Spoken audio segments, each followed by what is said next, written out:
తన అనుచరుడు శివరాం రాజ్‌గురుతో కలిసి ఇతన్ని చంపాలని 1928 ప్రాంతంలో లాహోర్‌లో ఇతన్ని అనుకోని ఇంకొక అతన్ని చంపేస్తారు వీళ్ళు.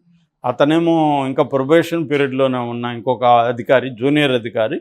అతను పేరు జేమ్స్ స్కాట్. అతనే సాండర్స్ అనుకొని అతన్ని వీళ్ళు చంపారు. ఈ రాజ్‌గురు మంచి షూటర్ అనమాట. అతను అక్కడ చంపాడు. ఈ సీన్లన్నీ మనం సినిమాలలో కూడా వచ్చాయి. సో అలాగా ఆ తర్వాత వీళ్ళు అజ్ఞాతంలోకి వెళ్ళిపోయారు. అజ్ఞాతంలో ఉండి తర్వాత ఏమైందంటే సెంట్రల్ లెజిస్లేటివ్ అసెంబ్లీ అంటారు. సెంట్రల్ లెజిస్లేటివ్ అసెంబ్లీలో వీళ్ళు బాంబేసి పాంప్లెట్లు పంచారు. అది బాంబే ఏంటంటే చెవిటి వాడికి కూడా వినిపించాలన్నట్టుగా మేము వేసాం, కానీ ఎవరిని చంపాలనే ఉద్దేశం కాదని కూడా ప్రకటించారు. సో అరెస్ట్కి కూడా వాళ్ళు సిద్ధమయ్యే చేయరు. దాని తర్వాత అరెస్ట్ చేశారు. దాంతో వీళ్ళని రాజ్‌గురు, సుఖదేవ్ అండ్ భగత్ సింగ్ ఈ ముగ్గురిని 1931 మార్చి 23న ఉరి తీస్తారనమాట. జైల్లో కూడా ఆయన జతిన్ దాస్తో పాటు నిరాహారదీక్ష చేయడం అవన్నీ కూడా అప్పట్లో పాపులర్ అని. ఎప్పుడైతే లాలా లజపతి రాయ్ చంపిన పోలీస్ ఆఫీసర్ని చంపడానికి వెళ్ళాడు, ఇది వైలెన్స్ అని అయినప్పటికీ కూడా ఆయనకి గాంధీ స్థాయిలో పేరు కూడా భగత్ సింగ్కి వచ్చింది. రెండోది చాలా యంగ్ గై. సో తను వైఐఎం అథీస్ట్ అని ఒక బుక్ కూడా రాశాడు. అంటే నేనెందుకు నాస్తికుడు అయ్యాను అనే ఒక పుస్తకం కూడా ఆయన రాశాడు. ఇంకా ఆయన రైటింగ్స్ కూడా ఉన్నాయన్నమాట. సో 23 ఏళ్ల వయసులోనే దేశం కోసం ఆయన స్వాతంత్రం కోసం పోరాడి చనిపోయాడు. అది ఆత్మహత్య కాదు. మరి పవన్ కళ్యాణ్ పొరపాటు పడ్డా, ఆయన తెలియదా మరి ఆ టైంకి ఆయన వేరేదేదో చెప్పాలని చెప్పాడా తెలీదు. సో దాన్ని వీళ్ళు ఇప్పుడు విపరీతంగా మామూలుగా దీన్ని అందరూ చేస్తుంటారు. అందరూ ఎక్కడో మాట్లాడేటప్పుడు మనం పొరపాటున ఏదో ఒకటి చెప్తాం. ఇప్పుడు నేను రోజు చెప్తుంటాను, ఎక్కడో ఒకటి రాంగ్ అవుతుంది.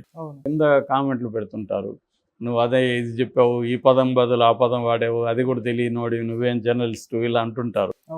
సో ఇక్కడ ఏంటంటే మనం ఎంత జాగ్రత్తలు తీసుకొని ఎంత ప్రిపేర్ అయ్యి జాగ్రత్తగా మాట్లాడినా ఒక్కొక్కసారి మనకు ఆ ఫ్లోలో ఒక పదం బదులు ఇంకొకటి రావచ్చు, లేకపోతే ఒక ఫ్యాక్ట్ బదులు ఇంకొకటి రావచ్చు, అవి జరగచ్చు. కాబట్టి దానికి పవన్ కళ్యాణ్ ఏదో అజ్ఞాని అలాగా మాట్లాడాల్సిన అవసరం ఏమీ లేదు. కాకపోతే ఇది భగత్ సింగ్ విషయంలో జరిగింది కాబట్టి అందరికీ అంటే ఉరి అనేది చాలా భగత్ సింగ్ లాంటి వాడిని ఉరి వేసిన విషయం కూడా ఇతనికి తెలీదా అన్నట్టుగా ఇప్పుడు దీన్ని వైసీపీ వాళ్ళు విపరీతంగా శ్రీరెడ్డి దాన్ని ప్రచారం చేస్తున్నారు. చేసి ఇట్లాంటి వాడు అని. యాక్చువల్గా గతంలో కూడా పవన్ కళ్యాణ్ మీద ఇలా చేయడం నెగిటివ్ అయింది. అందుకని జగన్ కూడా ఇప్పుడు ఎక్కడ పవన్ పేరు ఎత్తట్లేదు. మనం గమనిస్తే మోడీ పేరు ఎత్తట్లేదు. ఎట్లాగూ మోడీ పేరు ఎందుకు ఎత్తాడు అనేది అందరికీ తెలుసు, భయం ఉంది కాబట్టి. పవన్ కళ్యాణ్ పేరు కూడా తీయట్లేదు. ఎందుకంటే పవన్ కళ్యాణ్ని తిట్టే కొద్దీ అతనికి సింపతి పెరుగుతుంది జనంలో. కాబట్టి మనం పవన్ కళ్యాణ్ పేరు చేయొద్దు, ఓన్లీ చంద్రబాబు, లోకేష్కే పరిమితం కావాలనేది జగన్ ఇది చేశాడు. అయితే శ్రీరెడ్డి చాలాసార్లు వైసీపీకి నష్టం చేస్తుంది తప్ప లాభం చేయలేదని వైసీపీ వాళ్ళు కూడా అనుకుంటారు.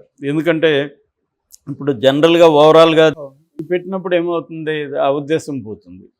కాబట్టి దాన్ని పవన్ కళ్యాణ్ అలా అనలేదు, వీడియోలో మ్యానిపులేట్ చేశారని కూడా అనొచ్చు.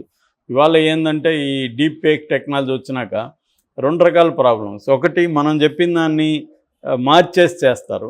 2, మనం నిజంగానే చెప్పున్నా కూడా మార్చేసి చేశారని కూడా తప్పించుకోవచ్చు. నేను అలా చెప్పలేదు, వాళ్ళు మార్చేశారని కూడా అనొచ్చు.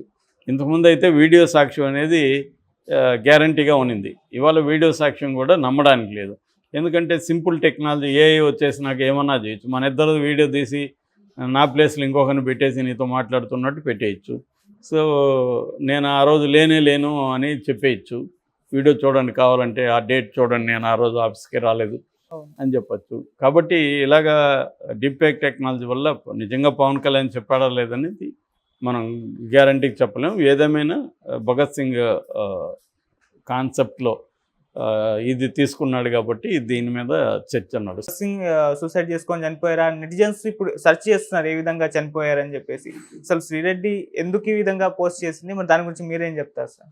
అంటే నిన్న ఇండిపెండెన్స్ డే కాబట్టి ఆ కాంటెక్స్లో శ్రీరెడ్డి మన another diamond from Pawan Kalyan అని చెప్పి ఒక వీడియో పోస్ట్ చేసింది. అది ఎడిటెడ్ వీడియో, బట్ దాంట్లో కట్గా ఏం లేదు. ఆ డైలాగ్ అయితే కట్ ఏం లేదు. పవన్ కళ్యాణ్ అప్పుడు చూస్తే మనకి చాలా ఇదవుతుంది.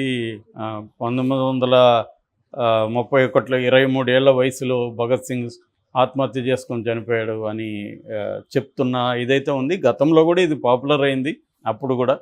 ఇప్పుడు స్వతంత్ర 78వ ఇండిపెండెన్స్ డే వచ్చింది కాబట్టి నిన్న ఈ కాంటెక్స్ట్లో శ్రీరెడ్డి మళ్ళీ పవన్ కళ్యాణ్ది another diamond from our deputy CM అని పెట్టింది.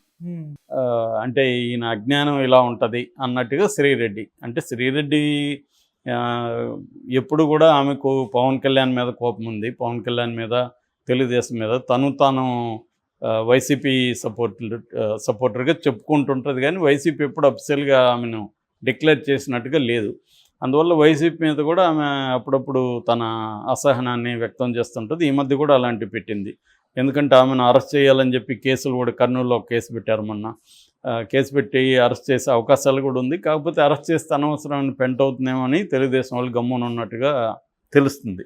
ఎందుకంటే ఉమెన్ రేపు పొద్దున ఏదైనా అయితే మళ్ళీ అనవసరంగా మనకి ఇబ్బంది వస్తుందని సైలెంట్గా ఉన్నారు తప్ప, ఎక్కడో చోట అయితే ఆమె నిరికిచ్చే కార్యక్రమం చేయొచ్చు. ఏదేమైనా శ్రీరెడ్డి ముందు నుంచి కూడా పవన్ కళ్యాణ్ మీద టార్గెట్ చేస్తుంది. సో ఇదైతే పవన్ కళ్యాణ్ ఇలాంటి మామూలుగా ఒక్కొక్కసారి ఫ్లోలో తప్పు చెప్పొచ్చు, లేదు తనకి గుర్తుండకపోవచ్చు ఆయన భగత్ సింగ్ ఎలా చనిపోయాడని, జరగచ్చు. కాకపోతే భగత్ సింగ్ గురించి చిన్నప్పుడే మనం అందరూ చదువుకున్నాం, భగత్ సింగ్ని ఉరితీశారనేది అందరికీ తెలుసు.